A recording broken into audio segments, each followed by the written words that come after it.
This morning, we are very excited to continue our sermon series, Love Indeed, the pursuit of biblical justice. And today's topic, we're going to focus on the issue of homelessness. And we're really excited to have Luke here with us. He's going to share a little bit about the work that he does with his organization. But I want to say a few words about Luke to introduce him to you. Luke Frank is on the church partnership team with Seattle's Union Gospel Mission. His passion is learning what it means to abide and be in relationship with Jesus Christ and to live authentically in his true identity. Luke has been married for 24 years and has 5 children. Bless that man. Their ages range from 13 to 23. Being a husband and a father is one of Luke's greatest joys and accomplishment. So Encounter Church, would you help me in welcoming Luke and give him a warm round of applause?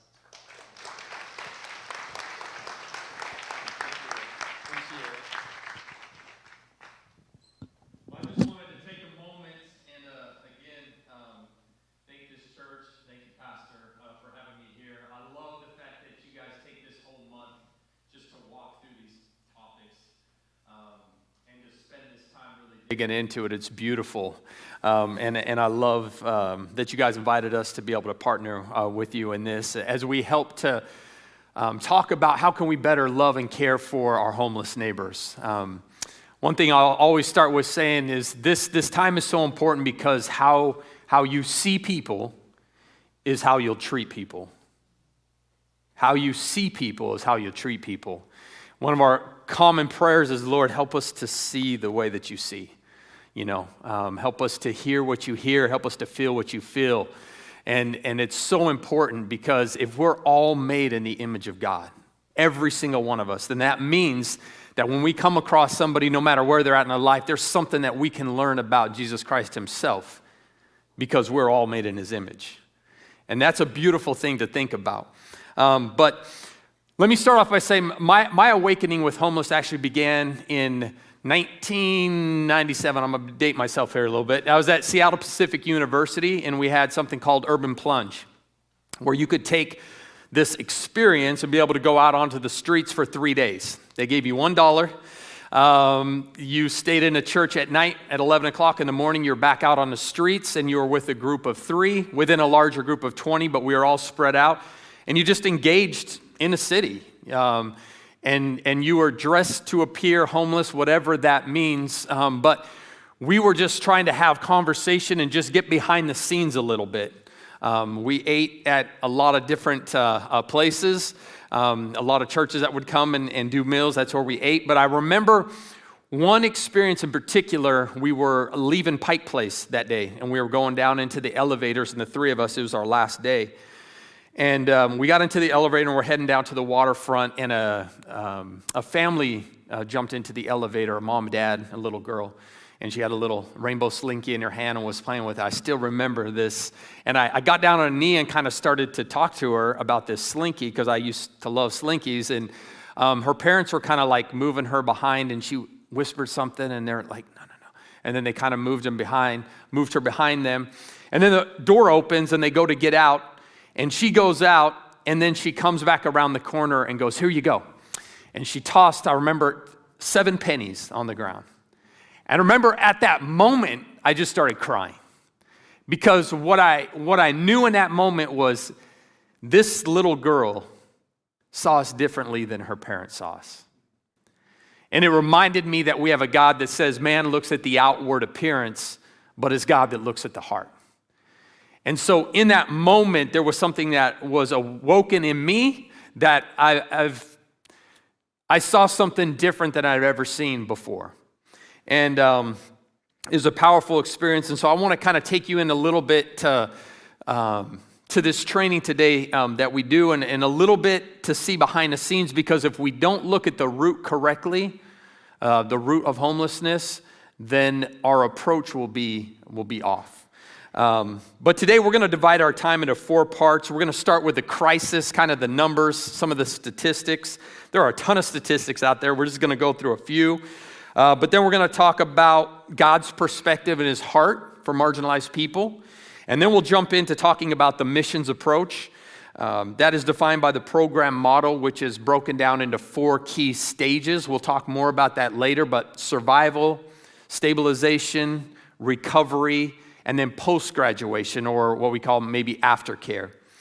And then we're going to talk about impactful ways that maybe you or your church can get involved. And I will say that will be an ongoing conversation, because really, we don't have a box that everybody sits within. We say, what is God and the Spirit calling you to, and how can we help come alongside and make that happen? Because there might be things you offer that we have never thought of or heard of before, and that's exciting. So let's jump right into it. Size of the crisis. The numbers are changing all the time. This is according to 2020-22. The new numbers are coming out very soon, but they have to compile everything. But this is what we have currently. There's 13,368 homeless neighbors in Seattle, King County. Over 7,000, or about half, are unsheltered. More than 1,000 are families with children. And then there's 955 are youth and young adults. I will say many of those youth and young adults come straight out of foster care. If they don't have a family at that point, where do they go to? So many just go right out onto the streets. Seattle is the 18th largest city in the United States by population, yet we have the 3rd largest number of homeless people, only after New York and Los Angeles. There is 1 homeless person for every 67 people living in Seattle, King County. That's mind-blowing. Number 1 for density in the United States, right here in Seattle. Only 5% report from being out of state before becoming homeless. Therefore, by and large, they are our neighbors. Another stat that I saw that was really interesting, I think ties into the message of where you guys are going this month, but there are, let's see, make sure I get this number right. 13% of our U.S. population identifies as African American, but yet 37% of our homeless population identifies as African American. So on the other side, 19% of our entire population identifies as Hispanic Latino, yet 33% of our homeless population identifies as Hispanic Latino. That's 70% of our homeless population identifies as either African American or Hispanic Latino. So the justice, racial justice that we're talking about, that has to tie into everything that we're going to be mentioning here too when we start talking about the root of homelessness, but we've got to think about that as well. Homelessness is growing. It's more than doubled in the last 2 decades, as you can see across these charts here. And no matter where you're at, you see it. And you may see a little bit, you might see the tip of the iceberg, but it's there. And everybody has a response. As you sit here this morning, you have a response. You may hear yourself saying something, you may catch yourself saying something, you may say something based on what you've heard, but we all have a response. And here's some of the typical reactions that we hear in the work that we do. One is a get a job mentality. Some people look at our homeless neighbors and their responses along the lines of, hey, why don't you just get a job? Or stop panhandling, pick yourself up by the bootstraps and make something of yourself. And people with this reaction tend to stress personal responsibility as the answer to the homelessness crisis. And personal responsibility is important and it plays a role, but it falls short of addressing the root cause of homelessness. So therefore, we're not going to look at that this morning. Another reaction is to give them a home mentality. Okay, it goes something like this, that society has failed this person. We have been so blessed and privileged, it must come at that person's expense. So therefore, people with this reaction tend to believe that society should save them. Or humanism and the basic goodness of people will solve the homelessness crisis. And again, society does have a role to play. Of course it does. But by itself, it will never address the root causes of homelessness. And we also try to make sense of the crisis by saying that it is an economic problem. And certainly, there are economic factors. It's complex. There's a lot of factors. So Economic factors are a part of it for sure. However, think about this. If most people in this room lost their jobs or were evicted or went through a divorce or a separation, maybe couldn't afford rent, would you end up homeless?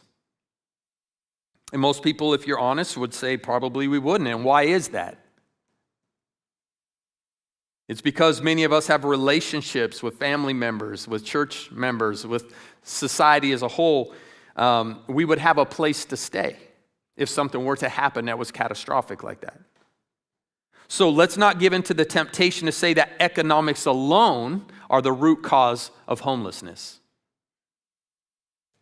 So homelessness is not the problem. It is a symptom of the problem. Let me say that again. Homelessness is not the problem. It is a symptom of the problem. If you simply provide a home to most homeless individuals, the problems will linger.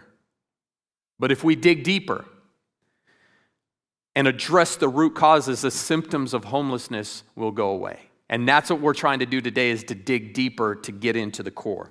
So the symptoms are clear. We talk a lot about addiction, talk a lot about mental health issues, talk a lot about abusive relationships, chronic illnesses, poor housing, living conditions, but those are just symptoms. Those are what's on the outside. That's what we see, but we got to dig deeper. So what is at the core? Seattle's Union Gospel Mission has been here for 92 years. This we didn't know 92 years ago, but we are learning. We don't know everything. We're just continuing to learn as God shows and He directs us, but we believe at the core is broken relationships and childhood trauma. Broken relationships and childhood trauma. And let me try to share a few things with you that will bring that to light a little bit. We believe broken relationships with God and with others. Homelessness is more of a relationship issue rather than a resource issue. More of a relationship issue rather than a resource issue. And remember I said before, we at the mission, we take, in everything we do, we try to take a very relational approach. Not transactional, but relational. And that's the why behind the shift is what we're starting to see. That's why everything that we do, we have to think through, is it about building relationship? That's what we have to look at. And I will tell you this, when you start thinking that way, it gets really messy because relationships are messy. We all know it in our lives. Relationships are messy, and it's easy to stand back and be like, well, that's a problem, this is a problem, and I'm just going to do this. But once you step into it, it gets messy because relationships are that way. And then I mentioned trauma. There's a fascinating study that was begun in 1997 by the Centers for Disease Control. That study gave us what we call today as the ACE test, with ACE standing for Adverse Childhood Experiences. Some of you may be familiar with that ACE test. Some of you may have even taken it before. But in this study, it was discovered that traumatic events in childhood can have negative impacts on people in their adult years. These traumatic events are categorized into 3 areas. You'll see them up there: abuse, neglect, and household dysfunction. And basically, 10 simple yes or no questions emerged, and the number of questions a person answers yes to determines his or her ACE score on a scale of 0 to 10. So you can look up there right now and know what your ACE score is. I will say this, even within this room, there's some of you that may be triggered by some of these things that are up here on the screen, because sometimes we don't know where we all have been and what we've been through. So the questions include whether or not you've experienced physical, emotional, or sexual abuse as a child. They include whether or not you've experienced physical or emotional neglect. And they include family dynamic questions such as whether there was a mental illness in your home growing up, an incarcerated family member, substance abuse or addiction, domestic violence, or divorce. Those 5 questions. And the researchers discovered, and this has been confirmed over and over since the study has begun, that generally speaking, the higher a person's ACE score, the greater the risk of that person experiencing various types of dysfunction as an adult. So, for example, if you would have an ACE score of 7, a person would be 30 times more likely to attempt suicide as an adult. Okay? And the dysfunction rapidly begins to build after a score of 3 or more. Okay? So what's interesting is also that it can also impact one's physical health as well. I think we are more embodied than we want to believe, that the connection between the spiritual, mental, physical, all this is all ties together and it affects us as human beings. A lot of times we're good at compartmentalizing things, but we're connected. And so you can look up here at the next screen. I won't go through them all, but these are some of the correlations that are made, that those that have really high ACE scores, there's correlations with even physical health. And if you want to read more about this, you can go on and look this up. There's so much information about it. But let me come back and talk specifically about homelessness. The studies show that if you had an ACE score of 4 or more, then you would be 16 times more likely to be homeless with a 4. If one of those 4 was sexual or physical abuse, that number jumps up to 32 times more likely to be homeless. And if you add one onto that from 4 to 5, and it's 32%, add on another 16. 5 to 6, add on another 16.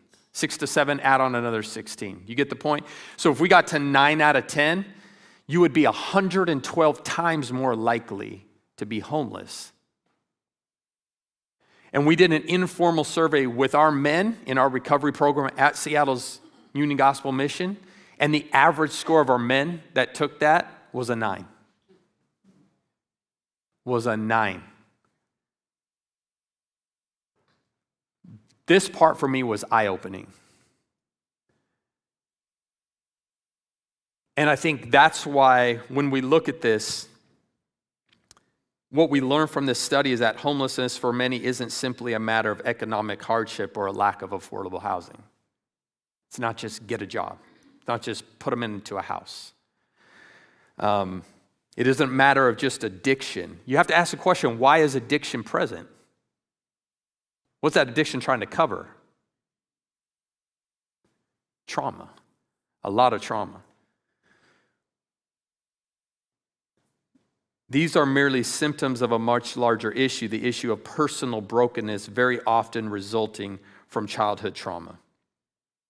So if we want to help a person heal, simply making housing affordable, helping them find a job, or helping them stop abusing substances won't solve the root cause. We must address the root cause, which is broken relationships. At the mission, we try to bring right relationships into people's lives. Do we help them to know that they have a heavenly Father who loves them and deeply wants to be in relationship with them? We want to help them recapture what was lost, and we want to help them to see and believe that they are made in His image and that they're loved by Him and that they're loved by us. That's at the core of it. That joy component. We all want to know that we are seen, that we are valued, that we are loved. The answer to healing from broken and dysfunctional relationships is found in Jesus Christ. We are Seattle's Union Gospel Mission. We believe that with all of our heart. We believe we receive our true identity in Him, and then we live out of that identity in the context of relationships with the communities of faith, or what Paul calls the family of God, right here. And that is why the church is so important. It is our DNA to love. It's our DNA to be a family, to be a relationship, to be in relationship with people. I want to go ahead and share with you a few stories. You'll see the first part of this story right now. I'm going to introduce you to Johnny, Steph, and Paris, and then we'll do the rest of the story a little bit later. But watch this. About the age of 11. When I actually got jumped into my gang neighborhood, it was probably about 12 years old. From the 6th grade to the time I turned 18, just personally, I witnessed 23 of my friends get murdered in front of my face. I became homeless in the wintertime, like in December 14th, 2014. It was freezing that winter. I remember I would leave my tent during the day and then come back during the evening, and it was literally like opening a freezer up It was horrible.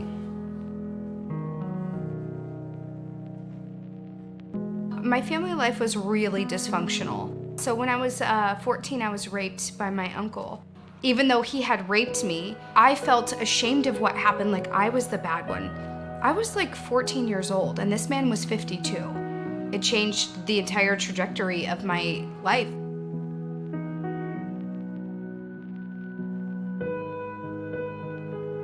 Our family completely changed. It was like destroyed almost immediately. Like the kids started being neglected right away.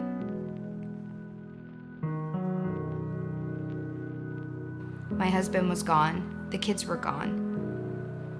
I was on drugs, sitting there looking around, and I was like, this is it, this is the end.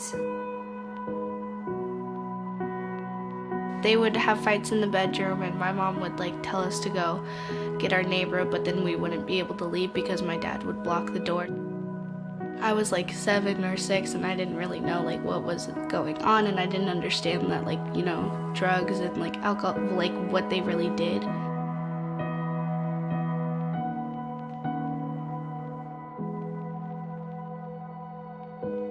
So it was well, I'm the big sister, so now I have to take on this responsibility. Since my mom and dad aren't here, it's my turn.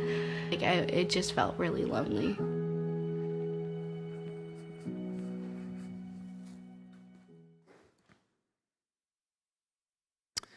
As followers of Jesus, we have to look at life through the lens of a biblical worldview. We have to look at life's issues in light of the gospel. This is the intersection. It's more than just what we know up here. It's this experiential truth as we get out and walk with Christ. He goes, go out and experience, and that's where we start to learn that truth. And in the Old Testament, certain classes of people became marginalized. Namely, widows, orphans, foreigners, the poor. And because God loves people, he called his people Israel to make provision for marginalized people, to seek justice for them. And today we believe we're called to do the same thing in the church. And there are few people more marginalized in our city than those struggling with addictions and mental illness, living in tents and under overpasses, our homeless neighbors. So in light of this, what should our response be? What would be a gospel response?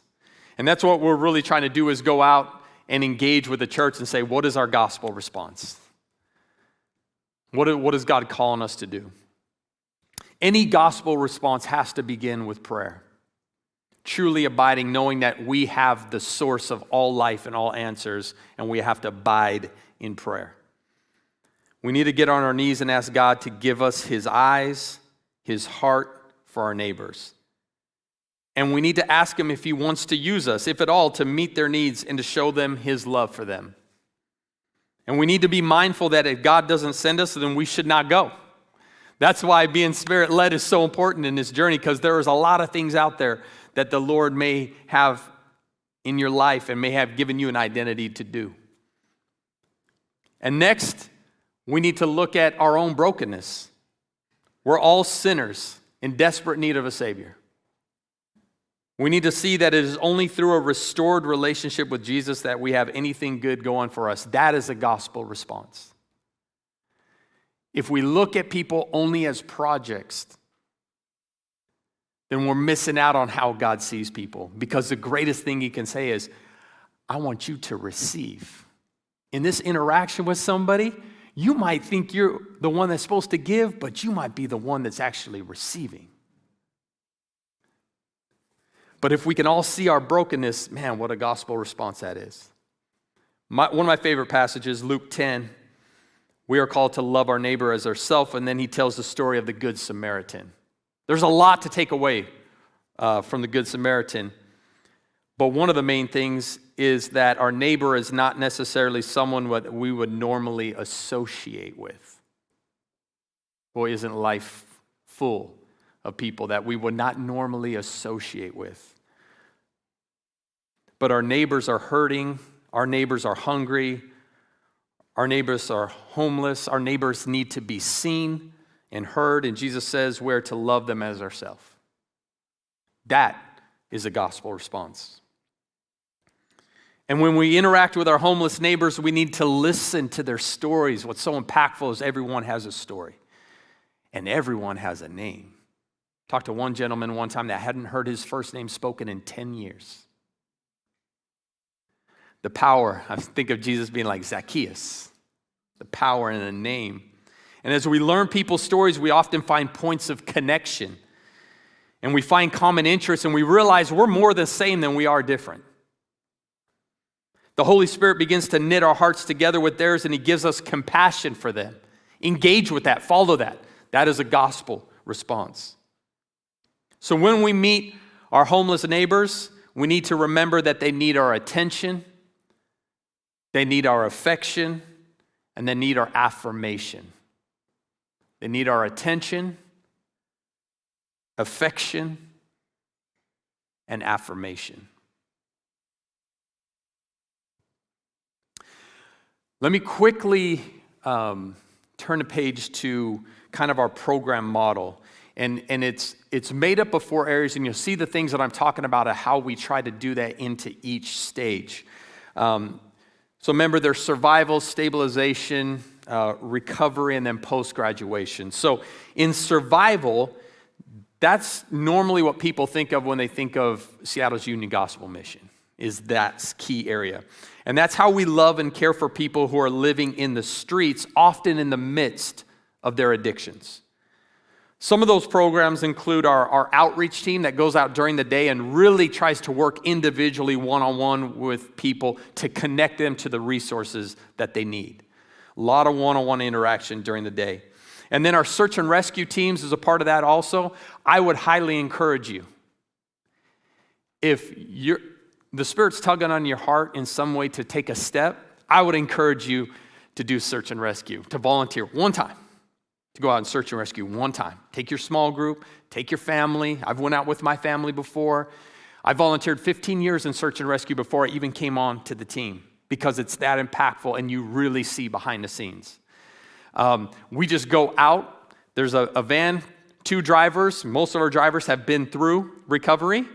So they have relationships with those on the streets, and they take you to the tent communities within the city in all different areas. There's 2 that go out every night to different locations, Monday through Friday, and you just are meeting basic needs that are there. So hot cocoa, food, blankets, hygiene items, clothes, and you're just having interactions. Sometimes people want to pray, you're praying with them, but you're just encouraging them, and you're just showing up to where they are, and those are the bridges to relationship, because we are consistently showing up to those same places. We know them by name. Our search and rescue team knows over 4,000 people by name. It's really powerful to see that.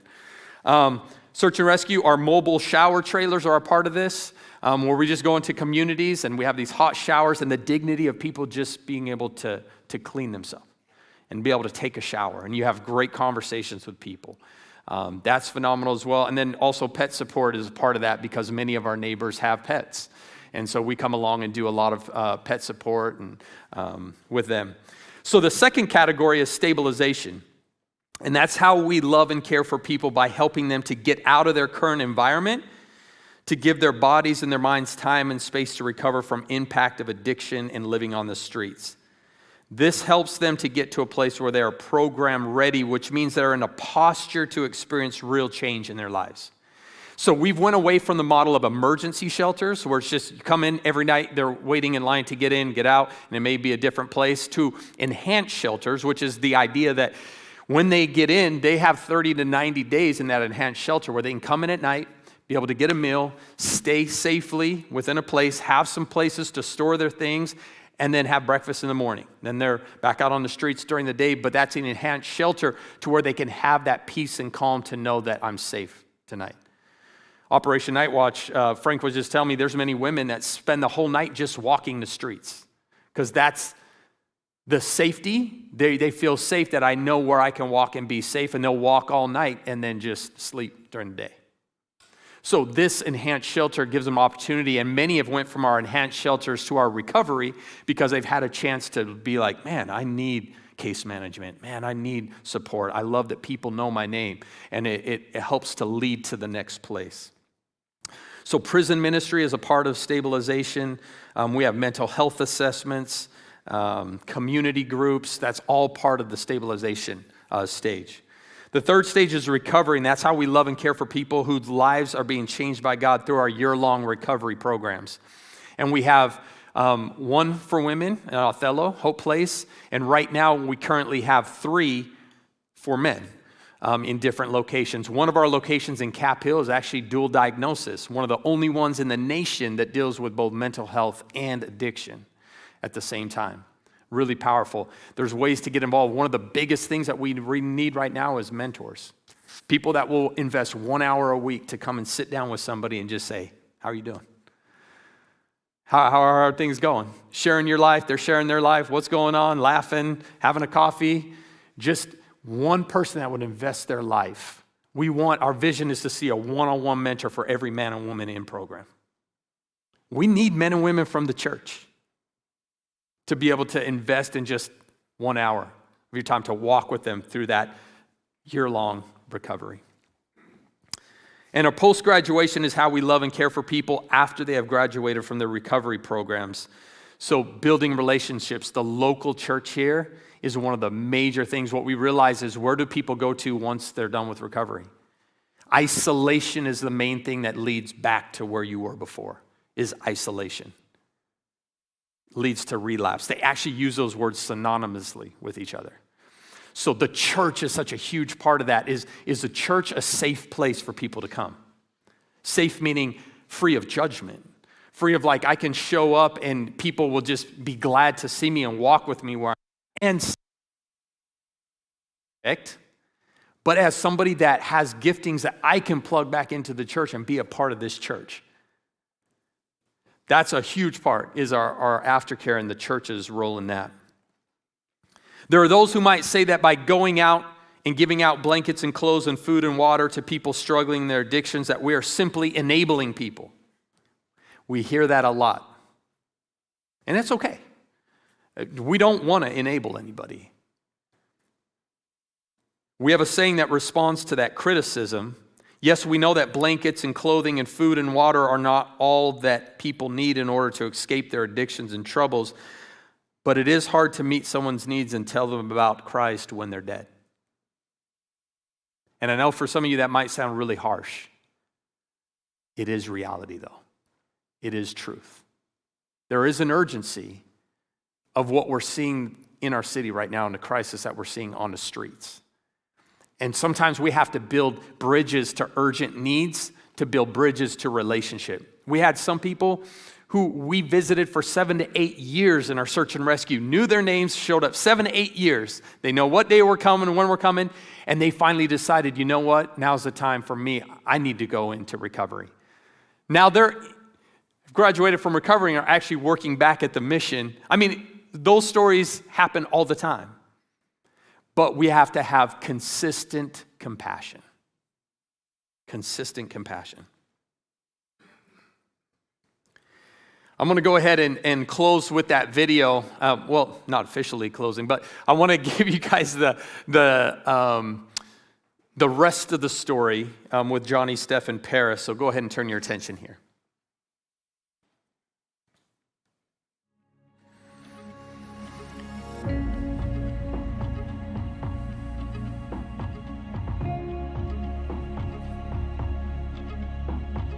I was happy to be out of the tent. I was willing to do anything they told me to do, so I did not go back to the tent. I started to feel like a person again. There was hope. So I would go visit her every day. I would see her rise, and how much she was just like becoming a woman, right before my very eyes. And I remember sitting there and she's sharing the Word of God and sharing the program with me and this and that. It was thinking to myself, dude, I want some core brothers, and I would like some case management, I would like to have a devotion.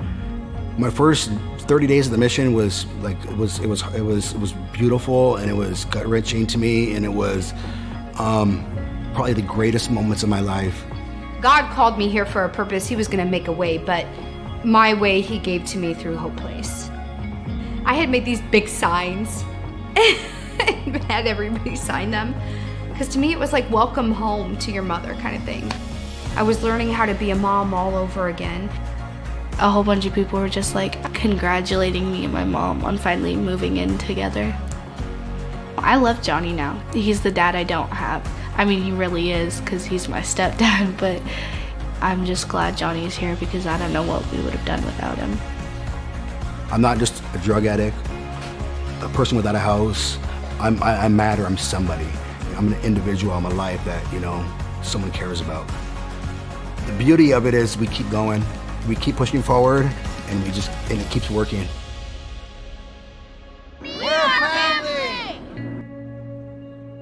It does not work without God. Like, there is no future, there is no hope. If I'm not putting God first, all these things cannot be possible.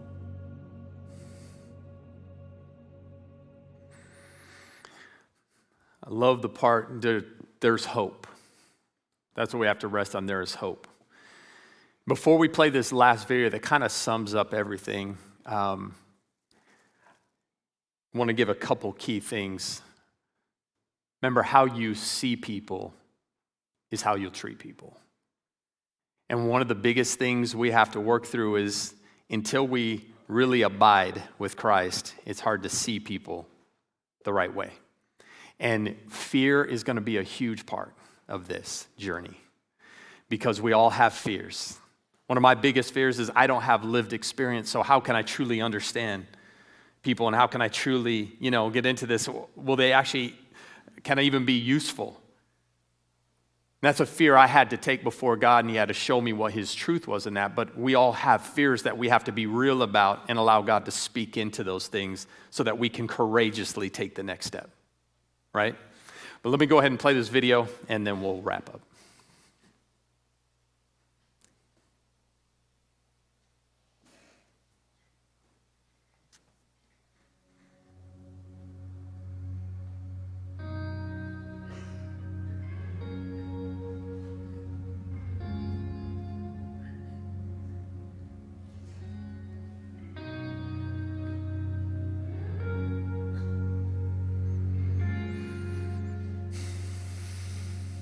You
Can you imagine for a moment if the church in Seattle decided to collectively take the issue of homelessness on?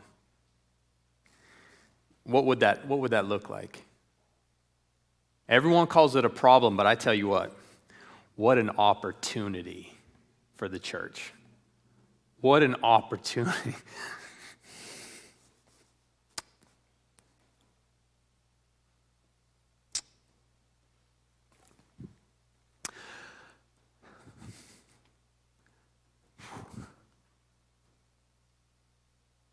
Think about the power of one life. See what they're doing, but I think even in here, in this room, the power of one life. And you have to really figure out what God is calling you to do, because there's so many things that God can call us to. But that's why it comes to abiding. If the Spirit does put a tug on your heart that, man, He's asking me to take a step. Amen. That's an adventure. That's a journey. But that's why we have to abide. I'm excited. I'm excited for you guys as a church, and so thankful for you to be here. So thank you all. Nicole?